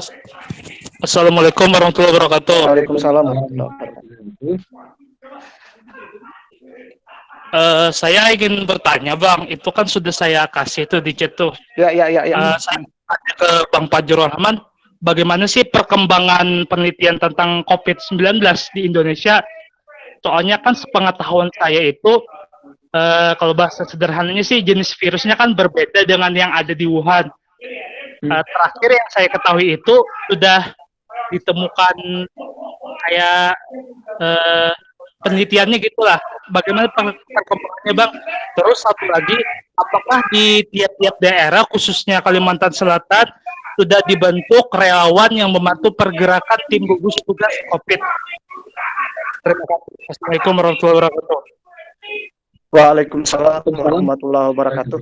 Oke, saya kira cukup mengingat waktu, 2 pertanyaan di sesi kedua ini yang mungkin langsung dijawab oleh Bung Fajrul. Pertama dari Ibu Hastin mempertanyakan tentang new normal versus herd immunity. Ini saya kira sering sekali dipertanyakan ini, termasuk mempertanyakan ekonomi dulu atau kesehatan dulu. Saya kira ini suatu diskursus yang tidak harus saling bersinggungan. Mungkin Bang Fajrul bisa menjelaskan lebih detail terkait pernyataan ini yang di awal tadi sudah dijelaskan beberapa hal. Kemudian dari Palahrida terkait penderita COVID-19 di Wuhan yang berbeda dengan tipe COVID di Indonesia, dan apakah sudah ada relawan terkait COVID di Indonesia. Terima kasih Bung Fajrul, silakan dijawab. Ya, baik. Ibu Dr. Hastin, terima kasih banyak atas tanggapannya dan juga ada beberapa pertanyaannya. Belum tentu saya bisa menjawab secara tuntas terhadap hal ini, tetapi izinkan saya menjawab perlahan. Indonesia tidak menganut herd immunity atau imunitas kawanan itu. Karena itu artinya kan membiarkan seluruh rakyat tanpa basis perlindungan apapun, tanpa intervensi pemerintah, menghadapi sendiri kasus COVID-19. Tidak mungkin. Kenapa? Kalau pemerintah menganut herd immunity, maka tidak ada yang namanya gugus tugas nasional, gugus tugas daerah, tidak menyiapkan rumah sakit rujukan, tidak menyiapkan rumah sakit darurat, tidak menyiapkan semua hal-hal yang terkait dalam upaya untuk memutus mata rantai penyebaran COVID-19. Itu artinya sama dengan mengatakan, udah dibiarkan saja. Pemerintah tidak akan campur tangan dalam urusan kesehatan masyarakat. Itu tidak dianut oleh pemerintah Indonesia. Sama sekali tidak. Adanya Pak Haris Maki sebagai ketua gugus tugas, adanya Gubernur Mandirin sebagai ketua gugus tugas, itu menunjukkan bahwa kita tidak menganut herd immunity. Kenapa? Karena mereka berjuang keras untuk memutus mata mata rantai itu. Jadi idenya sederhana, herd immunity itu artinya pemerintah itu tidak ikut campur dalam memutus mata rantai. Biarkan saja masyarakat terkena, lalu kemudian timbul kekebalan, dan akhirnya nanti karena sudah kebal, jadi tidak ada masalah ketika itu salah. Tidak pernah, sekali lagi saya katakan, tidak pernah pemerintah menganut pikiran herd immunity. Tidak pernah pemerintah membiarkan 270 juta rakyatnya menghadapi COVID-19 tanpa perlindungan dari pemerintah. Karena itu sekarang kan ada, tadi saya menyebutkan ada gugus tugas nasional, ada 34 gugus tugas daerah, di provinsi ada 496 gugus tugas di kabupaten kota. Itu menunjukkan kita melawan atau memutus mata rantai COVID-19. Itu artinya kita tidak menganut herd immunity. Oke, itu jawaban pertama. Jawaban kedua, apakah pemerintah memilih antara melawan COVID-19 atau tetap hidup? Pertama, saya ingin jelaskan, tahapan sekarang baru PSBB. Sekali lagi, tahapan sekarang baru PSBB. Presiden Joko Widodo mengatakan, belum ada pengurangan terhadap PSBB di provinsi maupun di seluruh kabupaten kota yang menerapkannya. Belum ada. Yang sekarang dilakukan oleh pemerintah, termasuk diskusi kita hari ini adalah persiapan. Sekali lagi, persiapan menuju kenormalan baru. Kita belum memasuki kenormalan baru. Jadi pemerintah sangat terukur dan hati-hati mempersiapkan diri untuk masuk ke dalam kenormalan baru. Karena kan jelas, untuk masuk ke sana, para ahli epidemiologi sudah mensyaratkan bahwa PSBB tidak bisa langsung diakhiri dan kita kembali ke kondisi sebelum ada PSBB. Jadi jelas kan, syaratnya adalah epidemiologi, berkurangnya jumlah kasus, suspek dan kematian dalam kurun waktu paling sedikit 14 hari. Itu adalah syarat utamanya. Apa yang disebut sebagai syarat mutlak. Jadi Ibu, kita baru persiapan menuju kenormalan baru. Karena syarat mutlaknya yaitu terkait dengan berkurangnya jumlah kasus, suspek dan kematian dalam kurun waktu paling sedikit 14 hari. Ini harus dipenuhi oleh pemerintah provinsi maupun kabupaten kota di mana PSBB itu dilakukan. Yang kedua, syaratnya adalah adanya pertimbangan mengenai kesehatan publik. Jumlah tes dan kontak tracing harus bertambah. Proporsi cuci tangan harus bertambah. Penggunaan masker harus bertambah. Yang ketiga, syaratnya adalah fasilitas kesehatan, yaitu peningkatan kapasitas ICU dan tenaga kesehatan, termasuk jumlah APD pun memadai. Ini syaratnya. Persiapan ini adalah untuk mengupayakan agar syarat-syarat ini terpenuhi Ibu. Jadi Ibu dokter, sekali lagi kita baru mempersiapkan diri untuk memenuhi syarat-syarat agar PSBB ini bisa dilonggarkan. Jadi sekali lagi saya menyatakan itu. Jadi pemerintah terukur, tidak langsung melompat. Oh, kita mari menghadapi COVID-19 sambil juga hidup secara ekonomi. Tidak sama sekali. Tahap sekarang kita menghadapi COVID-19, lalu juga mempersiapkan syarat-syaratnya agar bisa masuk nanti ke dalam kenormalan baru. Jadi, masyarakat produktif dan aman COVID-19 itu, pemerintah bercermin dari praktik-praktik di berbagai negara, yang itu pertama tadi, berdasarkan data dan keilmuan sebagai dasar pengambilan keputusan untuk melonggarkan PSBB. Yang dimana tadi saya sebutkan, syarat epidemiologi itu adalah syarat mutlak. Kedua, pelonggaran PSBB dilakukan secara bertahap melalui fase atau zona. Di DKI Jakarta sekarang Ibu ada 60 RT dan RW yang sama sekali tidak dilonggarkan.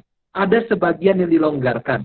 Tetapi apabila ternyata kemudian yang dilonggarkan ini mengalami lagi, maka akan diketatkan kembali. Jadi bolak-balik, tidak dilonggarkan seterusnya, tetapi ketika dilonggarkan naik lagi, maka dia akan diketatkan kembali. Contoh terbaik adalah Korea Selatan. Ketika kenormalan baru diterapkan, ternyata kemudian naik jumlah orang yang terkena, maka pengetatan dilakukan kembali. Dan kita juga akan mengalami begitu dalam kenormalan baru. Jadi jangan pernah berpikir dalam kenormalan baru tidak akan ada lagi pengetatan. Tidak mungkin. Apabila ternyata makin berkurang, makin landai, makin terkendali, itu diteruskan. Apabila ternyata naik kembali, maka diketatkan kembali kegiatan yang namanya PSBB itu. Kemudian yang ketiga, harus adanya protokol kesehatan yang sangat ketat. Harus disiplin, lalu kemudian pengawasan oleh aparat. Karena itu pemerintah untuk 4 provinsi dan kemudian 25 kabupaten kota, termasuk di Kalimantan Selatan dan di beberapa kota kabupaten di Kalimantan Selatan, pengawasan dilakukan dibantu oleh TNI dan Polri, Ibu. Itu hadirnya TNI dan Polri juga untuk membuktikan pendisiplinan mengenai pakai masker, berjaga jarak, mencuci tangan, itu membuktikan kita tidak menganut herd immunity.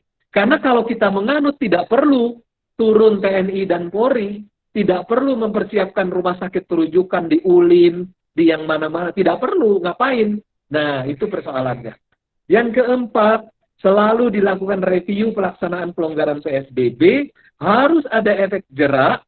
Kalau istilah tadi Pak Haris Maki, harus ada yang menginjak kaki, kata beliau begitu. Sehingga kalau tidak disiplin, akan diberlakukan lagi. Ada yang disiplin sosial, yang tidak memakai masker disuruh push up, atau disuruh menyapu jalanan, itu bagus. Karena inilah cara kita untuk menuju masyarakat produktif dan aman COVID. Jadi sekali lagi Ibu Hasih, kita baru tahap persiapan syarat-syarat menuju kenormalan baru. Belum memasuki kenormalan baru sama sekali. Belum. Kita baru mempersiapkan syarat-syaratnya. Termasuk diskusi kita hari ini adalah dalam upaya mempersiapkan syarat-syaratnya dan memberikan komunikasi, informasi, dan edukasi kepada masyarakat melalui ISNU, melalui PWNU, melalui pendekatan yang sifatnya berdasarkan adat istiadat atau kearifan lokal. Demikian Bu Arif. Ya, demikian Bu Seiful. Ya. Jawabannya. Tentu termasuk di Kalsel yang saat ini lagi kurvanya sedang tinggi-tingginya, itu juga tidak termasuk syarat itu ya Bung. Jadi masih, kalau masih seperti ini, tidak mungkin masuk ke normalan baru Kalimantan Selatan. Belum mungkin. Kalaupun nanti, mungkin ada RW tertentu atau RT tertentu. Di Jakarta, sekarang ada pelonggaran di beberapa tempat, tapi ada 66 RW itu tidak sama sekali. Iya. Sama sekali sangat ketat. Betul. Tentu dengan syarat yang sangat ketat. Mungkin itu tadi clear dari... Tidak bisa main-main karena ini kan bukan sejenis influenza biasa. Kalau terkena bisa segera meninggal. Ini yang luar biasa dari COVID-19. Oke, terima kasih Bang Fajrul. Satu lagi tadi dari Palah Rida. Jadi perkembangan COVID-19 ini tentu berbeda dengan yang di Wuhan, karena memang beberapa penelitian ada yang menyebut bahwa ini beda nih. Wuhan beda, Amerika beda, Indonesia beda dengan... Saya belum mendapatkan informasi dari tim Dewan Ahli dari gugus tugas pusat. Secara resmi belum, nggak ada itu ya? Secara resmi tidak, belum mengatakan ini masih sama. Walaupun memang ada diskusi mengenai katanya terjadi mutasi-mutasi. Tapi pada intinya pemerintah sekarang masih menghadapi COVID-19. Dan WHO juga masih mati-matian mencari vaksinnya. Jadi entah apakah ada perubahan-perubahan, itu tentu akan dijawab oleh para ahli epidemiologi dan juga oleh para dokter. Saya tidak bisa menjawab, tapi sepengetahuan saya, Dewan Ahli dari gugus tugas masih selalu menyebut ini adalah COVID-19. Oh ya, jadi besarnya masih COVID, tapi belum hingga saat ini dalam ratas pun tidak pernah disebut bahwa ini berbeda dengan A, B, C, dan D. Ya, perubahannya belum sama sekali. Karena mungkin nanti terkait penanganan yang berbeda, karena virusnya juga mungkin agak berbeda, ada yang tahan, katanya tahan. Tapi daripada kita berasumsi, kita serahkan kepada ahlinya. Betul, daripada berasumsi, maka itu sudah dijelaskan. Terima kasih para sahabat Bapak Ibu. Sebelum kita akhiri diskusi kita pada siang hari ini, mungkin saya ingin minta closing statement dari Bung Fajrul terkait diskusi kita mengenai tatanan new normal, produktif dan aman di tengah pandemi. Silakan Bung Fajrul. Pada intinya adalah saya ingin mengatakan, cukup panjang lebar tadi disampaikan. Yang pertama, pemerintah ingin melibatkan semua elemen, baik para perguruan tinggi dengan para akademisi maupun para sarjana seperti ISNU.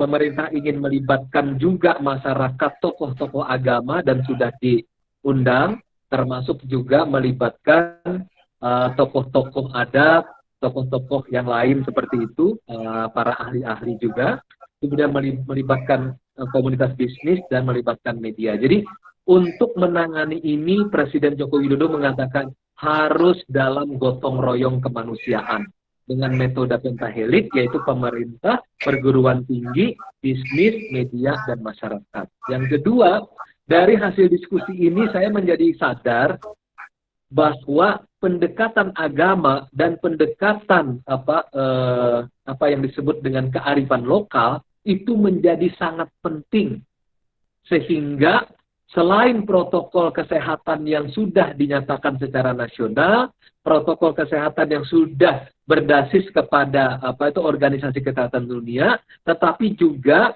ada tambahan-tambahan untuk protokol-protokol terkait dengan kekayaan kearifan lokal dan kekayaan pendekatan agama seperti itu.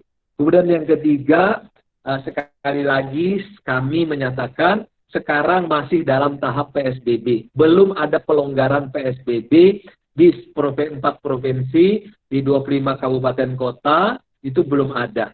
Nah, yang sedang kita bicarakan adalah persiapan untuk memperketat syarat-syaratnya. Apabila syarat-syarat yang terutama adalah syarat epidemiologis ini tercapai, maka perlahan baru kita nanti masuk kepada kenormalan baru. Siapa yang bisa memutuskan masuk ke kenormalan baru? Adalah pemerintah pusat, yaitu Menteri Kesehatan. Yang kedua adalah gugus tugas nasional. Yang ketiga baru pemerintah daerah yang dibantu oleh para ahli-ahli epidemiologi, kedokteran, dan yang lain-lain. Dan sekali lagi saya menghimbau, karena Kalimantan Selatan sekarang menjadi epicentrum dari COVID di Pulau Kalimantan, Sulawesi Selatan epicentrum dari COVID di Pulau Sulawesi, dan Jawa Timur menjadi epicentrum dari COVID-19 di Pulau Jawa.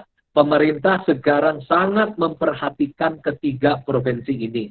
Maka tadi disampaikan Pak Kiai Haris Maki, sampai Menteri Kesehatan pun besok datang secara langsung ke Kalimantan Selatan. Mohon dibantu agar kita Kalimantan Selatan bisa melewati ini dengan sangat baik dan kita semuanya sehat walafiat.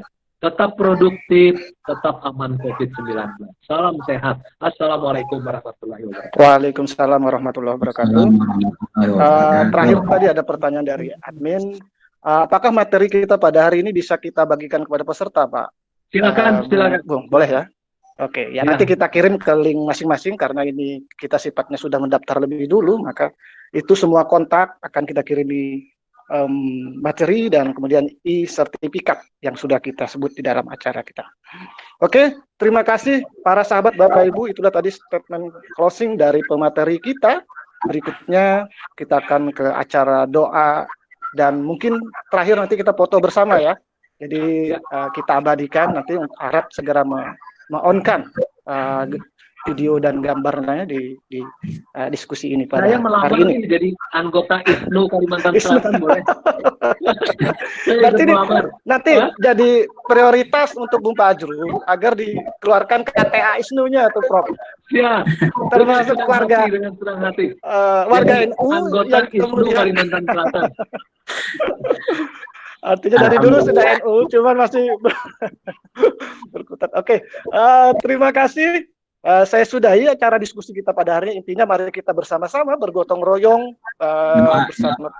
Doa dulu, Pak. Ya, bersama pemerintah pusat dan daerah agar ini semua bisa kita lewati. Untuk diskusi saya cukupkan di kesempatan ini. Wallahu muwaffiq ila aqwamit thoriq. Assalamualaikum warahmatullahi wabarakatuh. Berikutnya kita masuk kepada doa. Nah, doa ini akan kita minta secara hormat kepada Kiai Haji Zainal Ilmi, Sekretaris ISNU Kalimantan Selatan, untuk membacakan doa acara kita pada hari ini. Silakan Kiai. Ila hadratin Nabi Mustafa Rasulullah sallallahu alaihi wasallam. Khususan Syekh Hashim Asy'ari, Sumilar Syekh Abdul Wahab Hasbullah, Sumilar Syekh Abdul Qadir Hasan, Syekh Muhammad Arsal Al-Banjari, Syekh Muhammad Zaini Abdul Ghani, Awliya Allah, Syuhada wa Salihin, Al-Fatihah. Alhamdulillahirabbil alamin.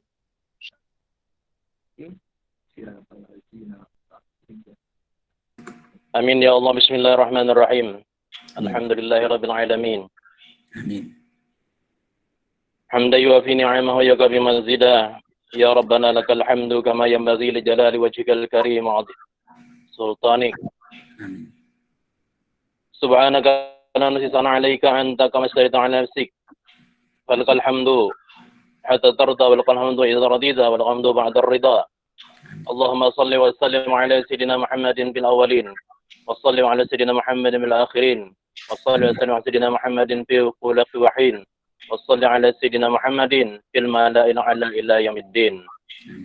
Allahumma salli ala sayyidina Muhammadin wa ala ali sayyidina Muhammadin bi'adadi kulli da'i wa dawa'i. Allahumma salli ala sayyidina Muhammadin wa ala ali sayyidina Muhammadin bi'adadi kulli da'i wa dawa'i. Allahumma salli ala sayyidina Muhammadin. Allahumma salli ala sayyidina Muhammadin wa ala ali sayyidina Muhammadin bi'adadi kulli da'i wa dawa'i. Allahumma ja'al jam'ana hadza jam'an marhuma wa tafarruqana min ba'dihi tafarruqan ma'suma. Allahumma ya Allah ya Rahman ya Rahim. Engkau yang Maha Pengasih dan Penyayang, ya Malikul Muluk ya Zul Jalali wal Ikram. Engkau penguasa pemimpin, penguasa penggenggam langit dan bumi, penggenggam jiwa dan raga kami. Ya Allah, kami mengakui kebesaran-Mu. Allahu Akbar. Kami mengakui kehebatan-Mu. Kami mengakui kekuasaan-Mu ya Allah. Dengan virus yang kecil ini kami semua angkat tangan ya Allah. Oleh karena itu ya Allah, mungkin ini karena dosa-dosa kami, dosa-dosa para pemimpin kami, dosa-dosa pendahulu kami. Oleh karena itu ya Allah, kami mohon padamu, virus ini adalah milik-Mu, ciptaan-Mu, dan Engkau juga yang akan mengangkatnya. Setiap penyakit pasti akan ada obatnya. Kami mohon padamu ya Allah, datangkanlah obat virus ini ya Allah, vaksin ini ya Allah, sehingga kami bisa hidup normal kembali seperti biasanya, beribadah, sujud, dan tafakur kepadamu ya Allah. Allahumma ya Allah, ketukkanlah para pemimpin-pemimpin kami, hati mereka ya Allah, untuk selalu peduli dengan sesama, untuk selalu menyayangi dengan sesama. Allahumma ya Allah, Kalimantan Selatan menjadi sekarang ini penyebarannya segitu sangat kuat. Kami malu di hadapan-Mu ya Allah. Kami adalah orang yang beragama yang sangat tinggi. Islam kami juga sangat bagus di Kalimantan Selatan. Tapi adalah cobaan bagimu, cobaan dari-Mu untuk kami ya Allah. Kami mengakui semuanya ini ya Allah, karena keteledoran kami, karena dosa-dosa kami. Ya Allah, angkatlah penyakit ini. Angkatlah virus ini di negeri kami Kalimantan Selatan, Indonesia dan dunia. Ya Malikul Muluk, ya Zul Jalali wal Ikram. Rabbana zalamna anfusana wa lam taghfir lana wa tarhamna lanakunanna minal khasirin. Rabbana atina fid dunya hasanah wa fil akhirati hasanah wa qina adzabannar. Wa adkhilnal jannata ma'al abrar ya aziz ya ghaffar ya rabbal alamin. Wa sallallahu ala sayyidina Muhammadin wa ala alihi washabihi wasallam. Subhana rabbika rabbil izzati amma yasifun. Wassalamun ala al-mursalin. Alhamdulillahi rabbil alamin. Taqabbalallahu minkum. Inna wa minkum taqabbalallahu.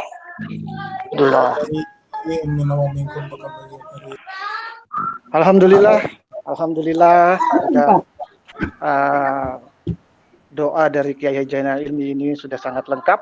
Dan semoga istihad kita berdiskusi pada hari ini mendapatkan ridha Allah Subhanahu wa taala, dan semua kita disehatkan jiwa dan raga menuju tatanan new normal yang harus produktif dan aman di tengah pandemi. Sekali lagi terima kasih para narasumber.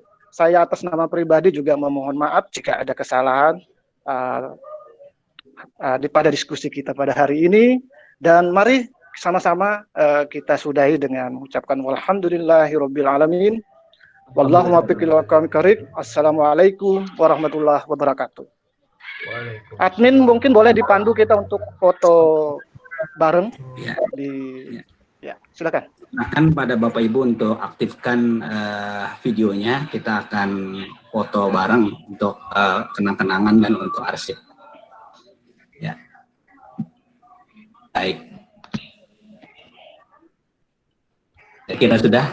Terima kasih banyak. Oke. Iya. Sudah? Ya, terima kasih Bang Masih. Terima kasih banyak. Banjarmasin. Itu kan KTA itu diprioritaskan, Bro.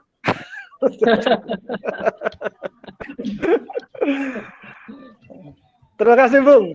Mungkin sore nanti masih ada live ya, Bung ya? Ya, masih. Oke, terima kasih. Iya. Siap, nanti kartu ISNU-nya disampaikan ke Bang Fajrul. Kartu anggota ISNU. Langsung ke PP itu, Bro. Jadi anggota ISNU. Salam Pak Fajrul. Salam untuk presiden kita. Warahmatullahi wabarakatuh. Iya. Ada kau ke Banjar. Ada pesawat kada kawa, Bung. Kada kawa ini lagi. Banyak pada syaratnya. Tapi nanti lain kali kalau ada tema yang lain nanti kita bisa kontak Bung Fajrul ya dengan teman-teman yang lain. Baik. Terima kasih. Misalnya juga kalau ada narasumber yang diperlukan misalnya yang lain, mungkin kami bisa usahakan.